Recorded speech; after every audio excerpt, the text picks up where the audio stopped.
पूर्व नेपालको सुदूरपूर्वी सिमाना भनेर चिनिने मेची नदी श्री अन्तुको उत्तरी भूमिबाट उत्पन्न भई एउटा सानो खोल्सीको रूपबाट खोलामा रूपान्तरित हुँदै समालबुङको भूमि भएर तराईको सम्म फाटमा पुगेपछि मात्र मेची नदी बनेर विश्व मानचित्रमा उभिन्छ। समालबुङको भूस्वरूप सदियौँदेखि उस्तै छ, तर यहाँका पूर्वाधार विकासका कुराहरू भने विभिन्न शासन प्रणालीको फेरबदलसँगै विकासका सानो सानो खुड्किलाहरू उक्लँदै वर्तमानमा आइपुगेको छ। समालबुङको मानव बस्तीहरूको विकास र विस्तारसँगै समालबुङका बासिन्दाहरूले एउटा स्थानीय बजारको आवश्यकता महसुस गरी 2042-43 सालतिर तत्कालीन समाजका समाजसेवी एवं दिग्गज वर्गहरूले समालबुङवासीका लागि एउटा बजार स्थापना गरी शान्ति बजार नामाकरण गरेका थिए। बजार स्थापना सम्बन्धमा साथै बजार हुनु पूर्व यो स्थान कस्तो थियो त? सोबारे समालबुङ माविका भूपू शिक्षक सन्तामान लिम्बू शान्ति बजारको इतिहासबारे विस्तारमा यसरी हामीलाई बताउनुहुन्छ। बजार हुनुभन्दा पहिला त्यो ठाउँ चाहिँ सार्वजनिक ठाउँ हो। त्यहाँनिर अहिले जुन गाडीको बाटो छ, गाडीको बाटोदेखि मुनि सुब्बाहरूको त्यहाँ गाईबस्तु चराउँथ्यो। अनि त्यो अहिले जुन गाडीको बाटोदेखि उँभो चाहिँ त्यो चाहिँ साइली खत्रिनीले मेरो जमिन हो भनेर दाबी गरेको थियो। तर त्यो समयमा अब गाउँको प्रधान पञ्च चाहिँ जेबी राई थियो। जेबी राईले त्यो नापी भएर पछाडि हेर्दाखेरि सबै 8 नम्बरमा परेछ त्यो सार्वजनिक ठाउँहरू। त्यसले गर्दा उसले चाहिँ स्कुलको आमदामीको लागि चाहिँ त्यो तल बाटोदेखि मुनि त्यो 55 नम्बर कितामा स्कुलको नाम मागेर दर्ता गर्यो। अनि जो अहिले गाडी चल्दै गरेको उँभो त्यहाँ बजार बसेकोहरू सबै त्यो चाहिँ 56 नम्बर कितामा स्कुलको नाममा त्यो दर्ता भएको छ। स्कुलको नाममा दर्ता भइसकेपछि अनि पछाडि त्यति बेला अब मैले अघि पनि भने जेबी राई नै प्रधान पञ्च थियो। जेबी राई अनि ध्वजमान प्रधान, म त्यो स्कुलको हेड सर, हामी सल्लाह गरेर अनि त्यहाँ चाहिँ बजार बसालौँ भनेर हामीले सल्लाह गरेर त्यहाँ चाहिँ को लेखेर त्यहाँ घरेटी गर्छ। एक घरेटीको सिर्फ 5 रुपियाँ मात्र, 5 रुपियाँ 500 रुपियाँ मात्र लिएर चाहिँ त्यहाँ प्रत्येक घरेटीलाई के अरे नाम गरेर राखेको। अनि त्यसरी नै त्यहाँ बिस्तार बिस्तार त्यहाँ पहिला कोही पनि त्यहाँ थिएन भन्दाखेरि त्यहाँ एउटा घर मात्रै थियो। यस्तै गरी तत्कालीन प्रधान पञ्च जेबी राईकी श्रीमती फर्सा कुमारी राई शान्ति बजार स्थापनाबारे यसरी बताउनुहुन्छ।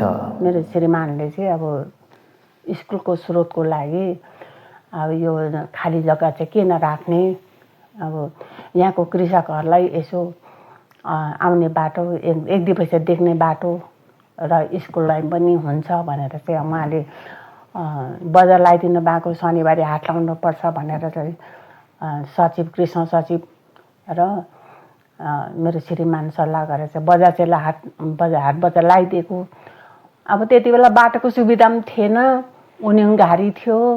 अनि बाटो यसो बजार लगाइदियो भने चाहिँ यहाँको कृषकहरूलाई पनि एक दुई पैसा नुन तेल साट्ने मेलो हुन्छ, के अरे सजिलो हुन्छ।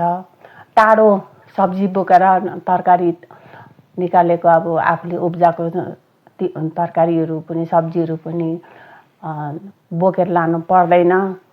र यति गरियो भने चाहिँ जनताको लागि, गरिब दुखीको लागि, हामी सबैको लागि हुन्छ भन्ने चाहिँ उहाँले गर्नुभयो। तर पछिबाट गएर अब 1-2 महिना त मजाले लाग्यो बजार, त्यहाँदेखि पछिबाट बजार लाग्नु छोड्यो। अनि यो 40 दिनको स्टेक पारीको आन्दोलन हुँदाखेरि चाहिँ जोडैले बजार लाग्यो। त्यहाँदेखि नै बजार पनि अब निकै ठुलो हुँदै अब दोकानीहरूको हौसला पनि बढ्यो। अनि दोकानीहरूले हाम्रा सानो सानो कटरहरू बनाउँदै, टहरा बनाउँदै उहाँहरूले दोकान राख्नु थाल्यो। 2043 सालका तत्कालीन गाउँ पञ्चायतका तत्कालीन सचिव कृष्णबहादुर स्याङ्बो बजार नामाकरण र बजार स्थापनाको इतिहास यसरी सुनाउनुहुन्छ।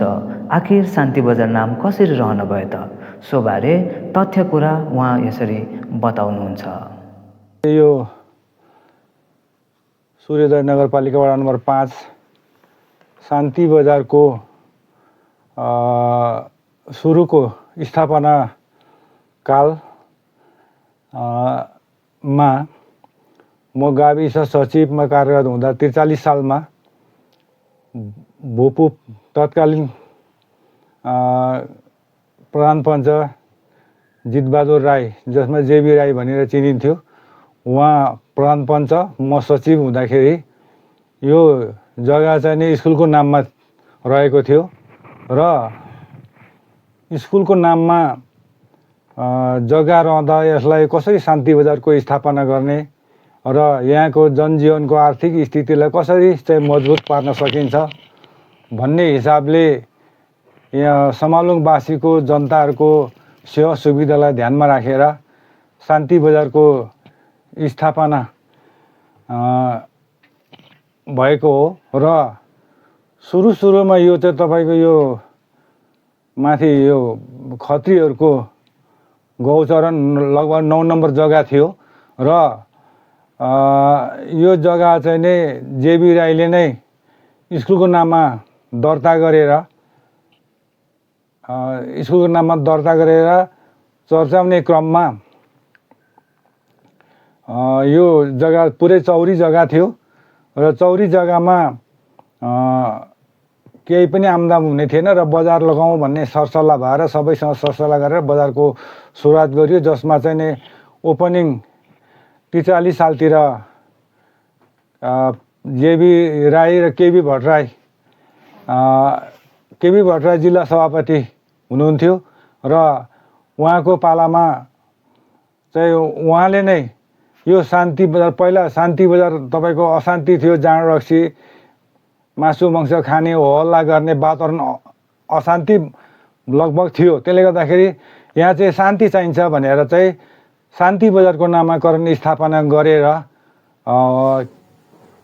तत्कालीन जिल्ला पञ्चायत सभापति केबी भट्टराईज्यूले चाहिँ ओपनिङ गरेर सुरुवात भएको हो र शान्ति बजार स्थापनाको इतिहास विभिन्न व्यक्तित्वहरूले आफ्नो अनुभव हामीलाई प्रदान गर्ने सन्दर्भमा 2043 का तत्कालीन प्रधान पञ्च लगायतका व्यक्तित्वहरू बजार स्थापना गर्न जागरुक थिए भन्ने कुरा बुझ्न सकिन्छ। 2017 को पञ्चायत पूर्व समालबुङ गाउँ कसबाट सञ्चालन हुन्थ्यो त? सोबारे समालबुङका अग्रज व्यक्तित्व कुल प्रसाद लाबुङ भन्नुहुन्छ। मौजाको अब थरी सुब्बा मुखियाहरू हुन्थे नि, अब त्यो उनीहरूले हेर्थे यहाँनिर काम कुरोहरू सबै कुरा अघि अन्याय फसेला सबै दिनु चाहिँ हेर्थे नि त यहाँको थरी मुखियाहरूले। त्यसरी मानेर यहाँको मान्छेले जीविका चलाउँथ्यो, जीवन चलाउँथ्यो। अनि यहाँको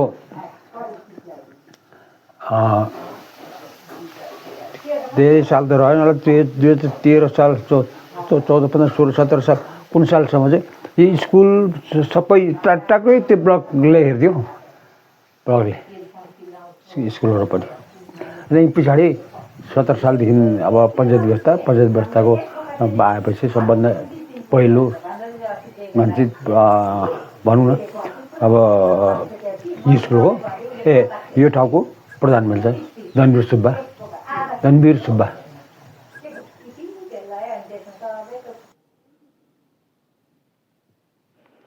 हाल नेपालको नयाँ संरचनाले पालिकाको स्थापना गरेसँगै सूर्योदय नगरपालिका वार्ड नम्बर 5 रहेको समालबुङ कुनै समय एउटा ब्लकको रूपमा राखिने गरिन्थ्यो र कुनै मेम्बरले सञ्चालनको जिम्मा लिने गर्थे भन्ने कुरा अग्रजहरू आफ्नो अनुभवमा सुनाउँछन्।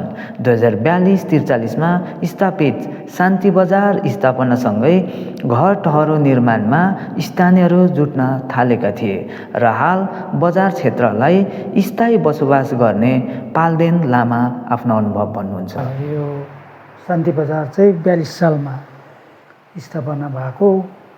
त्यहाँदेखि पहिला चाहिँ यसो मेला जस्तो भएर उद्घाटन गरियो। त्यहाँदेखि पछाडि चाहिँ त्यहाँबाट लु हप्ते नै लगाउँ भनेर त्यहाँबाट सुरु भयो। त्यहाँदेखि यसो सबैजनाले यहाँ धेरैजनाले अब डेरा रोकेको थियो। त्यहाँदेखि सबैजना आउने जाने हुँदै त्यहाँबाट शनिबारको हाट लाग्दै थियो। त्यहाँदेखि फेरि शनिबार होइन आइतबार लगाउँ हटिया भनेर भन्दाखेरि त्यहाँबाट चाहिँ सबै अब त्यतिखेर इन्डिया मिरिक जाने चलन थियो। अनि त्यहाँबाट सबैजना मिरिक जानु थाल्यो। त्यहाँदेखि पछाडि स्थगित भयो। त्यहाँदेखि चाहिँ अनि यसो अनि अरू त सबै नै आउनै छोड्यो। त्यहाँबाट म चाहिँ एउटा सानो कटेर बनाएर बसि नै रहेँ। त्यहाँदेखि पछाडि मैले अनि एउटा बस्दै रहँदा अनि मैले एउटा सानो आइटिया घर जस्तो टिनको बनाएँ।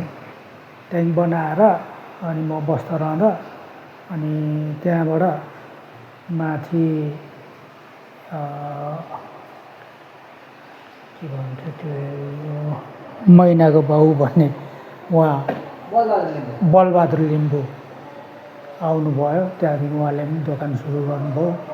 त्यहाँदेखि अन्त पछाडि 10 प्रधान आउनुभयो।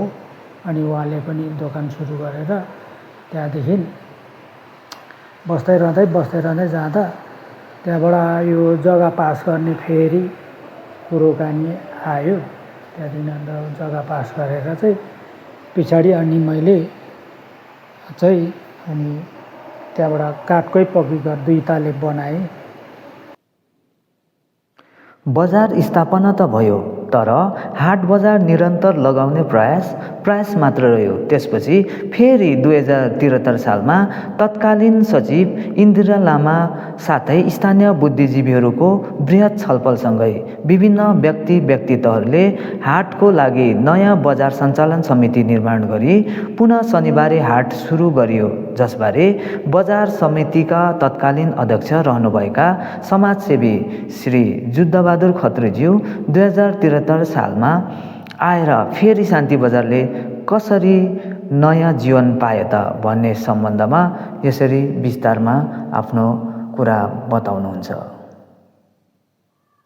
यो बजार चाहिँ यहाँको हाम्रो जनताहरूको अत्यन्तै पीडित र हामी मिरिक दुःख पाउनुपर्ने, फिकल जानुपर्ने यी आदि कुराहरूलाई चाहिँ हामीले मध्यनजर गर्दै 2073 साल रामनवमीको अवसर पारेर हामीले रामनवमी मेला लगाउँ र त्यतिकै बजारलाई सुरुवात गरेर लैजानुपर्छ भन्ने हिसाबले हामीले त्योभन्दा माघतिर हामीले यो कुराकानी गऱ्यौँ। माघतिर कुराकानी गरेपछि चैत्रमा रामनवमी बेलामा लाउने फागुन 7 गतेदेखि उद्घाटन गरेर यसलाई हामी निरन्तर अगाडि लानुपर्छ भन्ने हिसाबले अगाडि बढ्यौँ। त्यतिखेर अनि हामीले एउटा समिति बनाउनु पर्ने अवस्था आयो। अनि त्यतिखेर बजारवासी साथीहरूले अनि तपाईँ अध्यक्ष बसेर सञ्चालन गर्नुहोस् भनेर म जुद्धबहादुर खत्री अध्यक्ष बसेँ। अनि हाम्रो अहिले बिरामी भएर औषधि उपचारमा झापामा हुनुहुन्छ हाम्रो सुरज सर, आदरणीय सुरज सरले चाहिँ तपाईँको अब सचिवको कार्यभार सम्हाल्नु भयो। अनि त्यसमा विशेष सल्लाहकार हाम्रो अग्रणी समालबुङकै तारा भन्नुपर्छ कृष्ण घिसिङ, उहाँसँग हामीले हातेमालो गरेर अगाडि बढ्यौँ। अनि कृष्ण सेङ्बोलाई पनि हामीले केही सल्लाहहरू लियौँ, उहाँले पनि सल्लाहहरू दिनुभयो। समिति बनायौँ। हामीले समिति बनाउँदाखेरि 2टा पार्टीको नेतृत्व थियो। 2टै पार्टीको नेतृत्व बनाऊ भनेर अध्यक्ष म बसेँ भने भीमराज प्रधानलाई उपाध्यक्ष राखेर हामीले अगाडि बढ्यौँ। हामीले 9 सदस्यीय बनाएर चाहिँ प्रपोजल बनाएर सबै डकुमेन्टहरू बनाएर हामीले सिडिओ कार्यालयमा लगेर दर्ता गराएर प्रमाणित गराएर त्यसको सबै डकुमेन्टहरू पुरा गरेर लिएर आएर हामीले बजार सञ्चालन गऱ्यौँ। सञ्चालन गर्ने अवस्थामा धेरै चुनौतीहरू हामीसँग आए।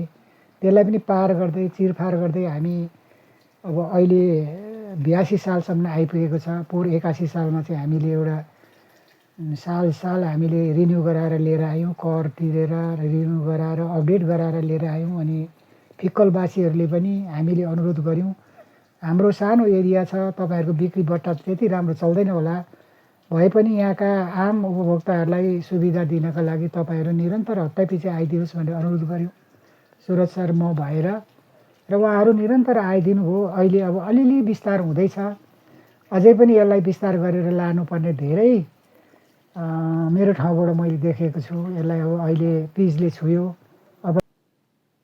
यसरी विगत लामो इतिहास बोकेको समालबुङ र शान्ति बजार 2017 यता राजा महेन्द्रले पञ्चायती व्यवस्था लागू गरेसँगै भएका गाउँका विभिन्न प्रधान पञ्च र जसमध्ये विशेष जेबी राई लगायतका व्यक्तित्वहरूले को विशेष पहलमा स्थापित शान्ति बजारले परिवर्तनका पाइलाहरू बिस्तारै चाल्दैछ।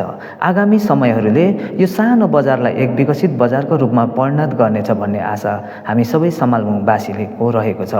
र भिडियो कस्तो लाग्यो? आगामी दिनमा अझ रोचक भिडियोहरू लिएर आउने बाचासँगै सब्सक्राइबको लागि अनुरोध गर्दै म सन्तोष लिम्बू बिदा हुन चाहन्छु। नमस्ते।